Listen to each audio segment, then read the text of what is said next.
சின்ன மருமகள் சீரியல்ல இன்னைக்கு எபிசோட பத்தி பார்க்கலாம்.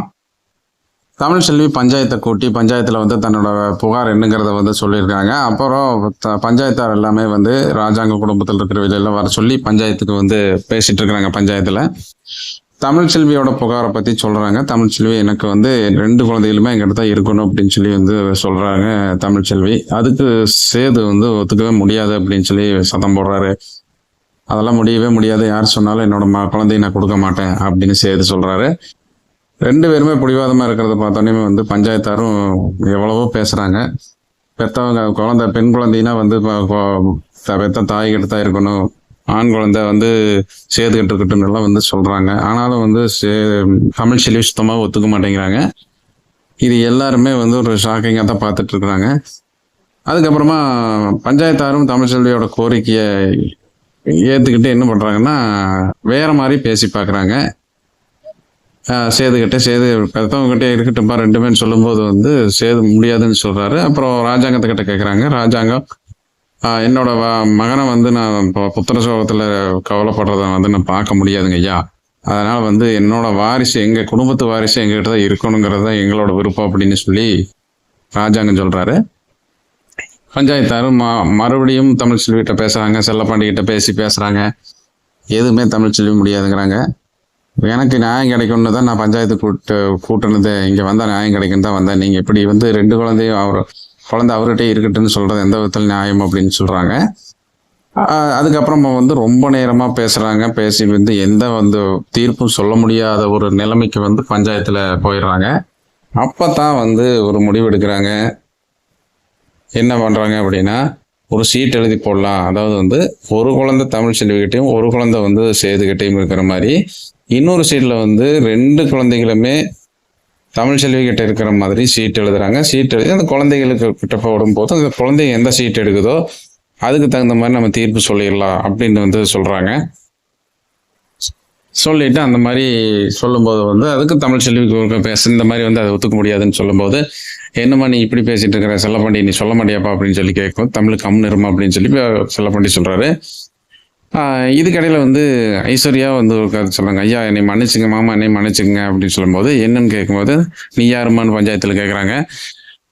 நான் தான் அப்படி சொல்ல வரும்போது ஈஸ்வரி குருக்கு சொல்கிறாங்க, இதுதான் சேதுவோட சம்சாரம் அப்படின்னு சொல்கிறாங்க. ஈஸ்வரி ஓ நீ தான் 2ஆம் தரமாக சேது கல்யாணம் பண்ணிட்டியா அப்படின்னு சொல்லி கேட்கும்போது சேதுகிட்ட கேட்குறாரு அந்த மாதிரி. ஆமாங்க ஐயா அப்படின்னு சொல்லும்போது இது சரி சொல்லுமா, பஞ்சாயத்தில் தைரியமாக நீ சொல்லணும் இருக்கிற என்ன விஷயம் அப்படிங்கிறத நீ சொல்லு அப்படின்னு சொல்லி கேட்குறாரு பஞ்சாயத்து தலைவர்.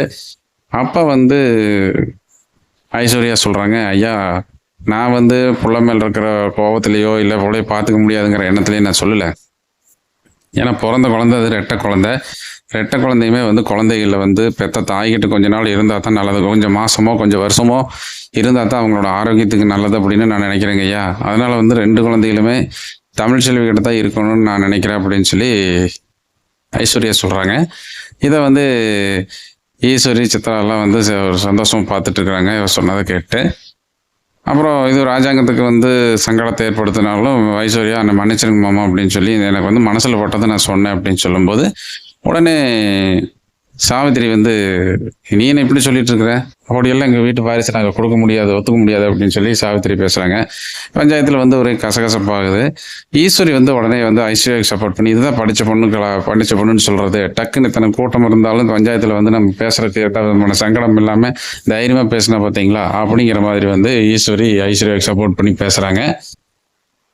எப்படியாவது தமிழ்செல்வி இந்த குழந்தைய எடுத்துகிட்டு போயிடணுங்கிற எண்ணத்தில் இவங்கெல்லாம் பேசுகிறாங்க. எல்லாருமே பேசுறதை கேட்டு பஞ்சாயத்தில் ஒரே கசகசன்னு பரபரப்பாக பேசிட்டு இருக்கிறத பஞ்சாயத்து தலைவர்கள் எல்லாம் சத்தம் போடுறாங்க. ஏமா இங்கே நீங்கள் எல்லாருமே பேசியிருந்தீங்கன்னா என்ன அர்த்தம், இங்கெல்லாம் இப்படி பேசக்கூடாது அப்படின்னு சொல்லும்போது ராஜாங்கம் ஈஸ்வரி சாவித்திரி பேசாமல் இருங்க, நம்ம சைட்லேருந்து யாருமே இங்கே எதுவுமே பேசக்கூடாது, நம்ம சைடில் சொல்ல வேண்டிய எல்லாமே சொல்லியாச்சு, அதனால நீங்கள் யாருமே எதுவுமே பேசக்கூடாது அப்படின்னு சொல்லிடுறாரு. சரிங்க மாமா சரிங்க அப்படின்னு சொல்லி அவங்க அமைதியாயிடுறாங்க.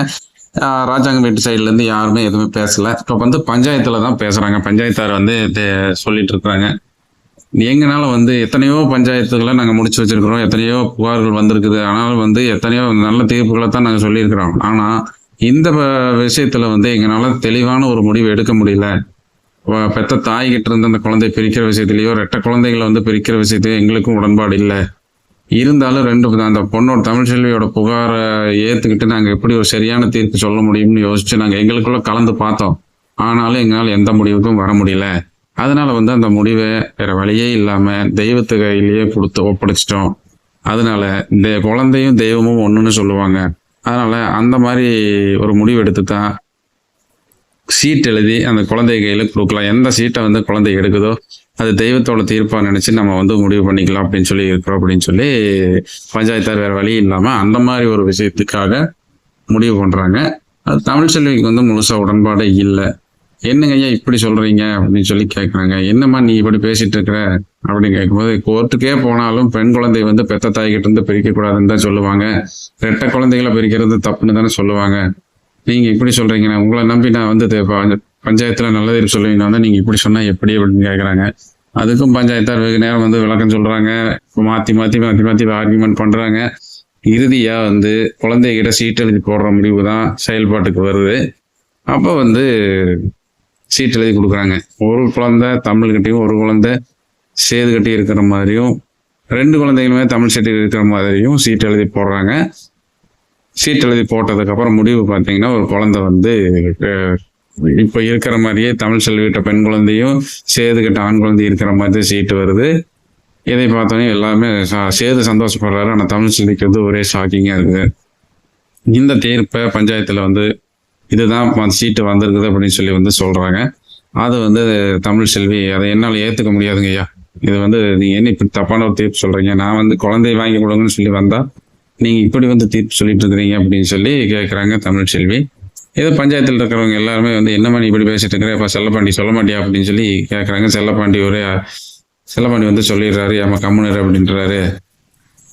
ஒரே முடிவை பஞ்சாயத்தில் சொல்லிடுறாங்க. இந்த மாதிரி தான் இதுதான் முடிவுமா, தெய்வம் கொடுக்குற மாதிரி முடிவுன்னு நாங்கள் முடிவு பண்ணி சொல்லிட்டோம் அப்படின்னு சொல்லும்போது முடிவு தீர்ப்பு சொல்றதுக்கு முன்னாடி சேது ஐயா எனக்கு ஒரு விண்ணப்பம் இருக்குது அப்படின்னு சொல்லி கோரிக்கை இருக்குன்னு சொல்லும்போது, என்னப்பா கோரிக்கை சொல்லுப்பா அப்படின்னு சொல்லும்போது, நீ என்னப்பா இப்படி இடையில பேசுறேன்னா, ஐயா நீ முழுசா தீர்ப்பு சொல்றதுக்கு முன்னாடி நான் சொல்லிடணும் இல்லையா அப்படின்னு சொல்லி கேட்குறாரு.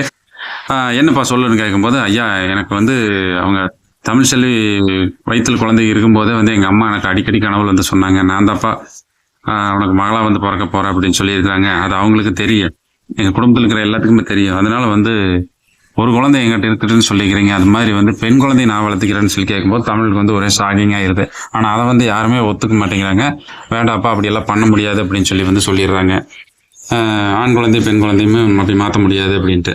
ஆனா அதுக்கும் தமிழ் செல்வி 2 குழந்தைகளும் எனக்கு கண்டிப்பா வேணா விட்டு கொடுக்க முடியாதுன்னு போராட்டம் பண்ணிட்டு இருக்கும்போது வேற வழி இல்லாம என்ன பண்றாங்கன்னா பஞ்சாயத்துல அவங்களுக்குள்ள டிஸ்கஸ் மறுபடியும் பண்றாங்க. பண்ணிட்டு ஒரு முடிவை சொல்றாங்க. நாங்க இது எல்லா விஷயத்தையும் யோசனை பண்ணி ஒரு முடிவுக்கு வந்திருக்கிறோம், அதை நீங்க எல்லாருமே ஏத்துக்குவீங்க அப்படின்னு நம்புறேன் அப்படின்னு சொல்லி சொல்றாங்க. என்ன பஞ்சாயத்து தீர்ப்பு சொல்றாங்க, அதாவது இப்ப இருக்கிற மாதிரியே ஆண் குழந்தை சேதுகிட்டையும் பெண் குழந்தை தமிழ் செல்விகிட்டே இருக்கலாம். அது ஒரு வாரத்துக்கு மட்டும்தான், திங்கள் கிழமையிலிருந்து வெள்ளிக்கிழமை வரைக்கும். சனிக்கிழமை ஊர் பொதுமா இந்த பஞ்சாயத்து இடத்துக்கே 2 குடும்பத்தாரும் அவங்க கிட்ட இருக்கிற குழந்தைய மாத்தி, பெண் குழந்தை ஆண் குழந்தை வச்சிருக்கிறவங்ககிட்டையும் ஆண் குழந்தை பெண் குழந்தை வச்சிருக்கிறவங்ககிட்டையும் மாத்தி வாங்கிட்டு எடுத்துட்டு போயிடணும். அதே மாதிரி ஒவ்வொரு வாரம் கொஞ்ச நாளைக்கு அந்த மாதிரி வளர்த்துக்குங்க அப்படின்னு சொல்லி ஒரு தீர்ப்பை சொல்றாங்க. அதுக்கு யாருமே எதுவும் தீர்ப்பை ஏத்துக்கிற எல்லாருமே ஏத்துக்கிறேன்னு சொல்லிடுறாங்க. அதாவது ராஜாங்கத்துக்கிட்ட கேட்குறாரு. ராஜாங்க எனக்கு சம்மதம் கையான்றாரு. செல்லப்பாண்டி உனக்கு சம்மதமானு கேட்கும்போது எனக்கு சம்மதம் செல்லப்பாண்டி சொல்லிடுற. அப்படி 2 குடும்பமே பிரச்சனை இல்லை நாங்கள் ஏற்றுக்கிறோம் அப்படின்னு சொல்கிறத வச்சு பஞ்சாயத்தாரு சரி 2 குடும்பமே ஏற்றுட்டீங்கல்ல, இது மாதிரி செஞ்சுக்கலாம், மறக்காமல் ஒவ்வொரு வாரம் 2 பேர் முன்னிலையிலையோ இல்லை பஞ்சாயத்தார் முன்னிலையிலையோ நீங்கள் இந்த மாதிரி ஒவ்வொரு வாரமும் குழந்தைகளை மாற்றிக்கணும், இதுதான் இந்த பஞ்சாயத்தோட தீர்ப்புன்னு சொல்லி தீர்ப்பு சொல்லி முடிச்சிடுறாங்க. இதுதான் இந்த வாரம் அதாவது இன்னைக்கு வரக்கூடிய எபிசோடில் நடக்க போற விஷயங்களா பார்க்கப்படுது. என்ன நடக்குது அப்படிங்கிறத பொறுத்திருந்து பார்க்கலாம். வணக்கம்.